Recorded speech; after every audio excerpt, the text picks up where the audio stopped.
બાપાનું ઘર છે, હા બાપાનું ઘર છે, પિયર છે, પણ જવાનું તો છે પતિને ત્યાં. આપણું સાચું ઠેકાણું તો એ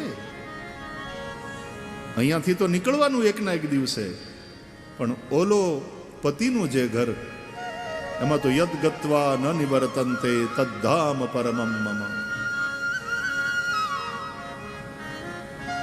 ભૂલી પડેલી બંસરીને અધર ધરવા કાજ,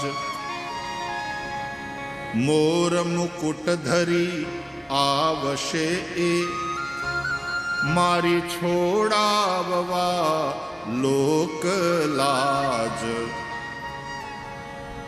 મોહન મારો આવે છે, હું રે શું કરું નવ સમજાય. મોહન મારો આવે છે, પણ મારા અણુએ અણુ ગીત ગાય. મારા રોમે રોમ ગીત ગાય કે પ્રીતમ મારો આવે છે, સાજન મારો આવે છે.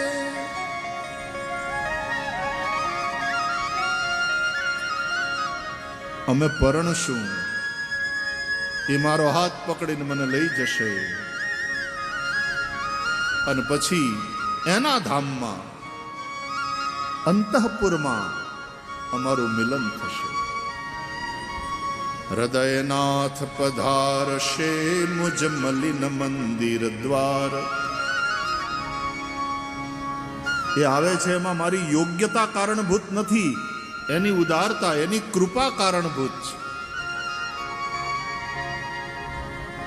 અંતઃપુરમાં અમારું મિલન થશે, હૃદયના અંતઃપુરમાં. હૃદયનાથ પધારશે મુજ મલિન મંદિર દ્વાર, અને કરુણા કરી સંગે ખેલશે એ,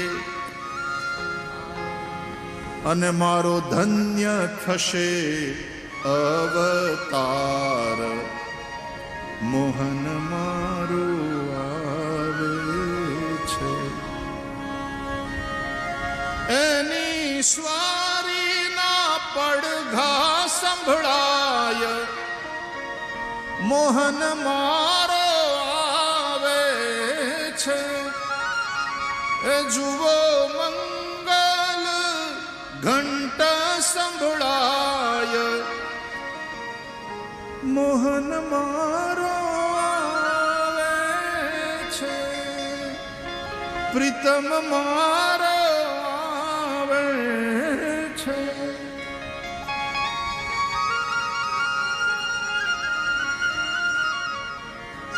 મૃત્યુને જોવાની દ્રષ્ટિ જ બદલાઈ જાય, તમારા વિચારો ચેન્જ થઈ જાય, પછી મૃત્યુનો ભય ન રહે.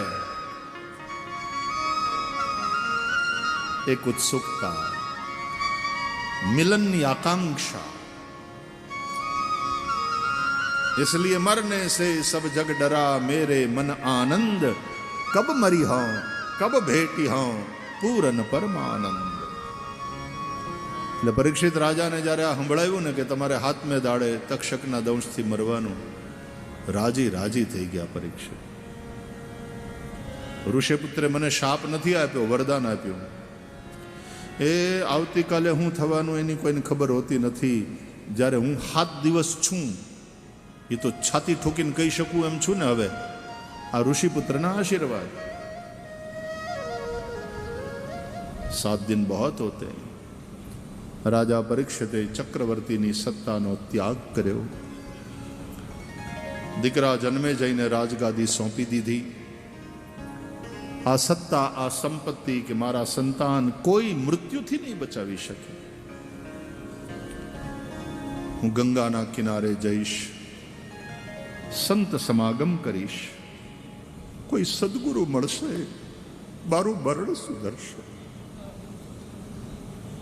मृत्यु को टालना,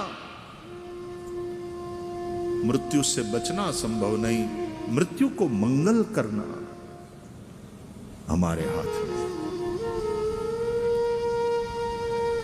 અનશન વ્રત લીધું રાજા પરીક્ષિતે. જ્યાં સુધી શરીર છે ત્યાં સુધી કંઈ ખાઈશ અથવા તો પીશ નહીં. ભૂખ અને તરસ સહન ન થયા, તેથી આ શરીર દ્વારા એક સાધુ પુરુષનો અપરાધ થયો. આ દેહને દંડ દઈશ, જ્યાં સુધી દેહ છે ખાવા પીવાનું બંધ. અનશન વ્રત લઈ લીધું રાજા પરીક્ષિતે. ગંગા કિનારે ગયા. શુકતાલ, વડલાનું મોટું ઝાડ. આજે શુકતાલમાં જાવ ને તો ત્યાં એક વડના ઝાડના ત્યાંના લોકો દર્શન કરાવે છે કે આની નીચે બેસીને સુખદેવજીએ રાજા પરીક્ષિતને કથા સંભળાવી હતી.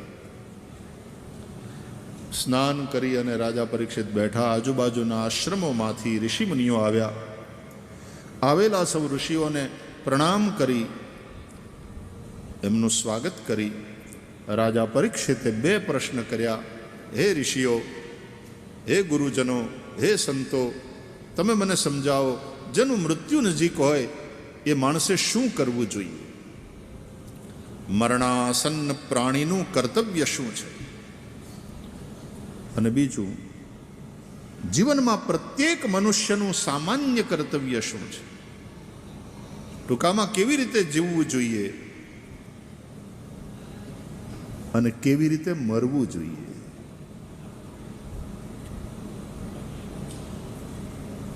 રાજા પરીક્ષિતના પ્રશ્નોના ઉત્તરમાં ઉપદેશ કરે એવા સમર્થ સદગુરુ એ સમયે રાજા પરીક્ષિત ઉપર ભગવાનની કૃપા ત્યાં અચાનક પ્રગટ થયા.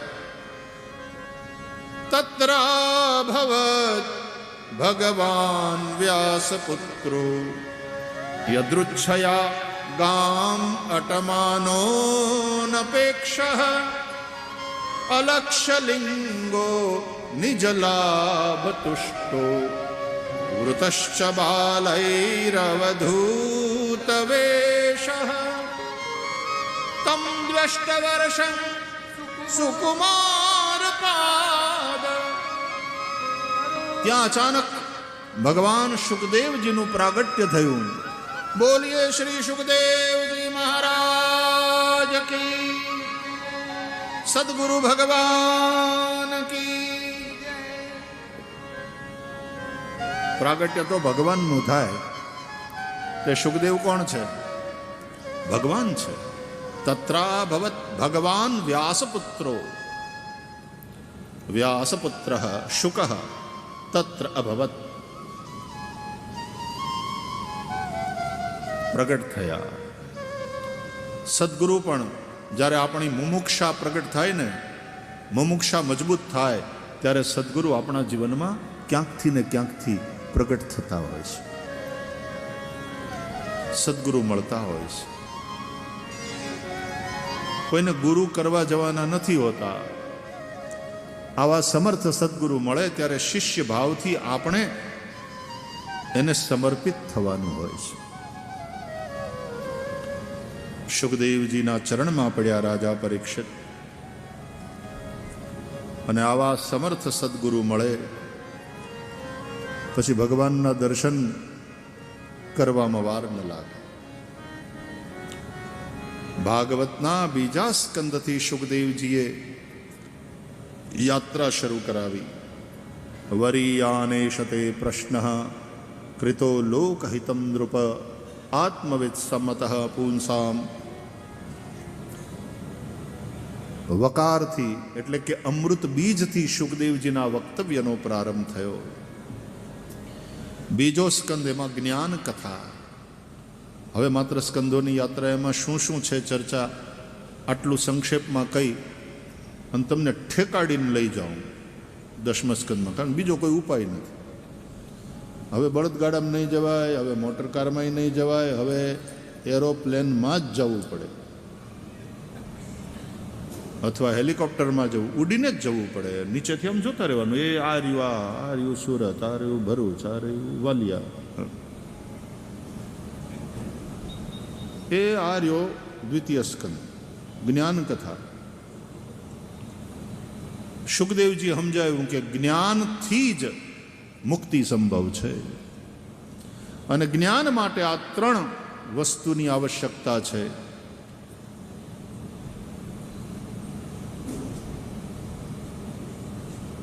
મનની એકાગ્રતા પહેલી વસ્તુ, ચિત્તની શુદ્ધિ બીજી વસ્તુ. કારણ કે શુદ્ધ ચિત્તમાં જ જ્ઞાનનો પ્રકાશ શક્ય બને. અને વિચારની પરાકાષ્ઠા એટલે કે મનન એ ત્રીજી વસ્તુ. જેમ દૂધનું મંથન કરે અને માખણ જુદું પડી જાય, મલાઈ જુદી પડી જાય, ક્રીમ જુદું પડી જાય, એમ મનનની પ્રક્રિયા દ્વારા શરીરમાંથી આત્માને અલગ કરીને અનુભવ કરી લેવો જોઈએ, આવું શાસ્ત્રો કહે છે. અને ત્યારે સમજાય કે હું શરીર નથી, હું શુદ્ધ બુદ્ધ નિત્ય એવો આત્મા છું. ચિદાનંદ રૂપ શિવોહમ શિવોહમ. ન ચ પ્રાણ સંજ્ઞો ન વૈ પંચવાયુર્નવા સપ્તધાતુર્નવા પંચકોશ ન વાક્ પાણિપાદૌ ન ચોપસ્થપાયુ ચિદાનંદ રૂપ શિવોહમ શિવોહમ.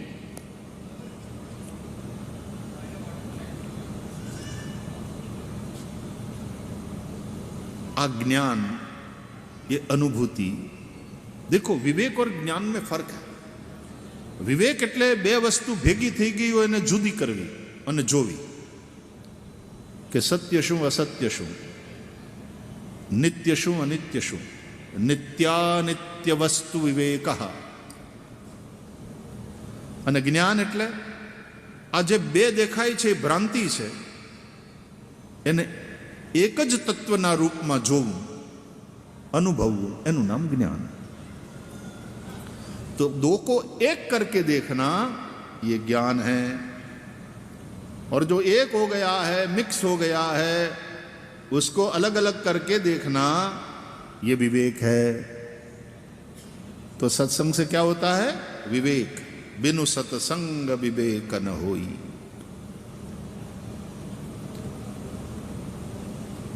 સદગુરુની કૃપાથી જ્ઞાન અપરોક્ષાનુભૂતિ થાય. એટલે સાંભળેલું જ્ઞાન એ પરોક્ષ જ્ઞાન છે, અનુભવમાં ઉતર્યું હોય એ અપરોક્ષ જ્ઞાન છે. ગુરુ કૃપા, ગ્રંથ કૃપા, ભગવદ કૃપા, એ ત્રણની સાથે સાથે પાછી આત્મકૃપા થાય તો જે પરોક્ષ છે એની અપરોક્ષાનુભૂતિ થાય.